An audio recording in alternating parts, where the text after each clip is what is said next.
What's going on, everybody? Today we're going to talk about ball bearings, chainsaw, crankshaft bearings, and the endless discussion over nylon cage ball bearings versus steel cage ball bearings. Can't believe we're going to get into this. Sit tight and let's dive in with both feet. I got a comment this morning from the Greasy Shop Rag. He's got a channel here on YouTube. He's obviously he's a mechanic in a Husqvarna dealership. And he posed a really good question, and it was in response to the MS400 video that I did, and I was installing a new piston. The old one got scuffed up in the oil test that I was doing, and it actually put some debris into the crankcase. And when I split the case and took the old bearings out, my nylon cage bearing survived, and I had a little bit of crunchiness left. It wasn't silky smooth, so I did not reuse the metal cage bearing.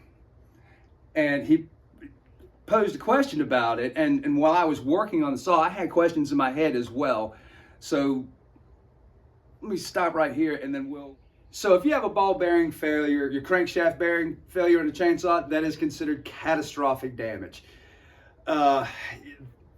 There's a lot of argument over these new nylon cage bearings, and here, let me just take you in and I'll show you what I'm talking about.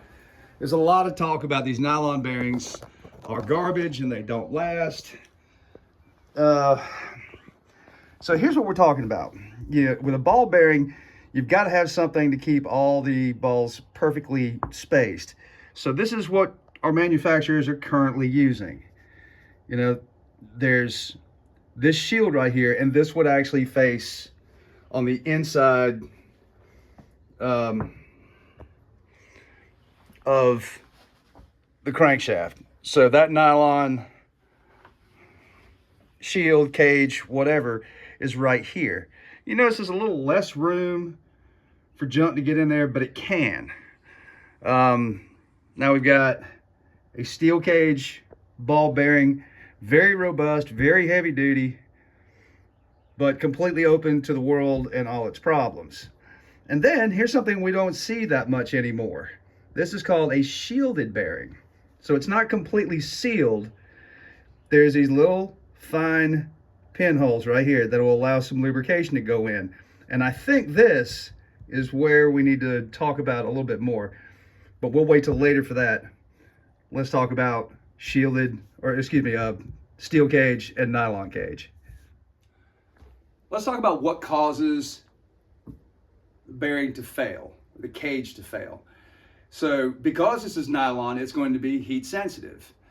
But given that it's in the bottom of the engine, farthest away from the combustion chamber, this is going to be one of the coolest operating areas.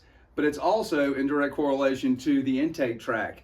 There's a steady mix of fuel and air through your air filter. So heat will actually make this melt. I've actually seen it. But in order to make it melt, there needs to be some friction. And that friction is either going to be caused by an outside material, i.e. a compromised air filter, or by a lack of lubrication. And we can all speculate on some, and sometimes it's more obvious on one instance, on a case-by-case basis, whether if this was, too lean or straight gassed. Straight gas and some, gasoline has no lubricity properties whatsoever. So that's going to cook this bearing. You're going to have friction and heat caused by the lack of lubrication. Whereas a dirt intrusion, you have grit, and these are rated in such a way where they're very tight tolerances, and bringing any kind of debris, whether hard or soft, and rolling it around there. Think about it. While you're in the cut, your chainsaw averages probably about 9 to 11,000 RPM based on a lot of different factors. But it's getting it, okay? And it doesn't take a whole lot at that speed to create some real friction with a small amount of debris inside there. Let's talk about some pros and cons. So most modern chainsaws will have this nylon cage bearing in it. And when it fails and that melts, I've actually seen it stuck in the spark arrestor screen. There'll actually be melted plastic / nylon stuck to that spark arrestor. And that causes minor damage. So, you know, your piston will have some light scratches on it. More than likely the piston will have to be replaced. But the plating in the cylinder will remain just fine.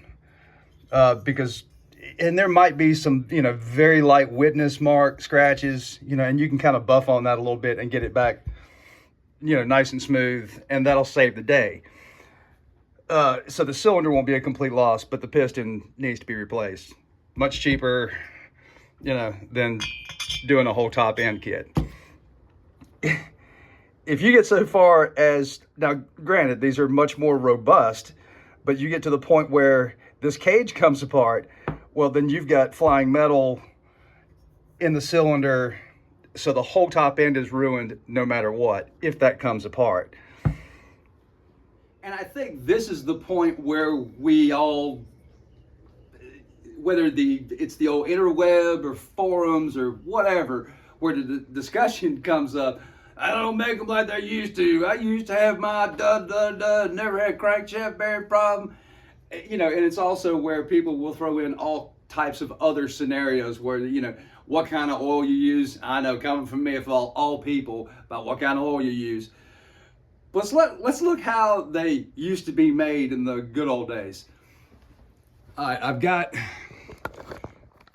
my, if you haven't noticed, this is a 1992 model 066, and this has been my personal saw for well over a decade.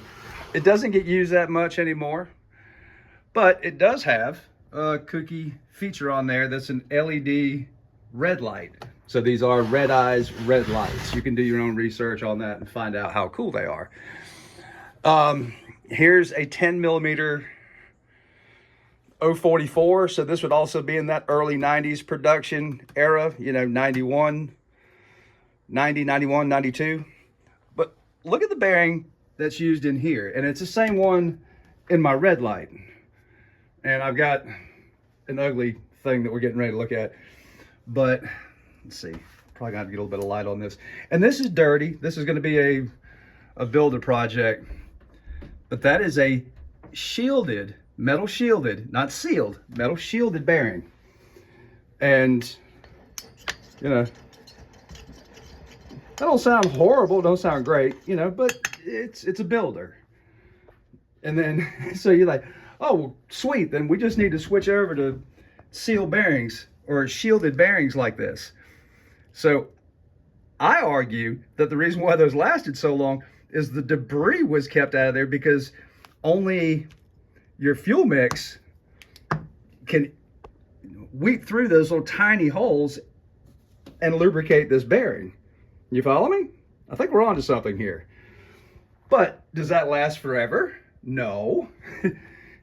Here's the ugliest red light. I bought this off of eBay, and the only thing this has going for it, this is another, you know, 1992 red light, but all the proper goodies are here. Your LED light is right there. It has the original carburetor on it. It has the limited IDA coil on it, if I remember correct. You know, it still has the flywheel. I have the top end to it. It's still in good shape, believe it or not. But, you know, to say that, you know, these are, and obviously this saw has been abused. You know, I've been looking for, you know, you got a broken case down there. I mean, she's, whoo-wee, she did all she could until she failed. But if you look at this, going a little tighter here. I'm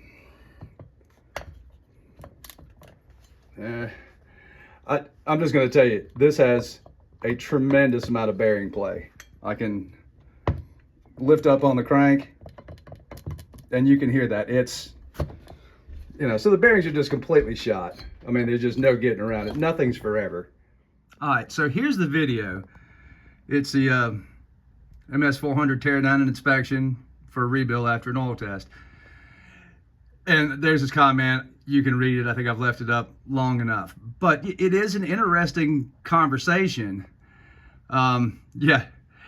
This brings me to something else.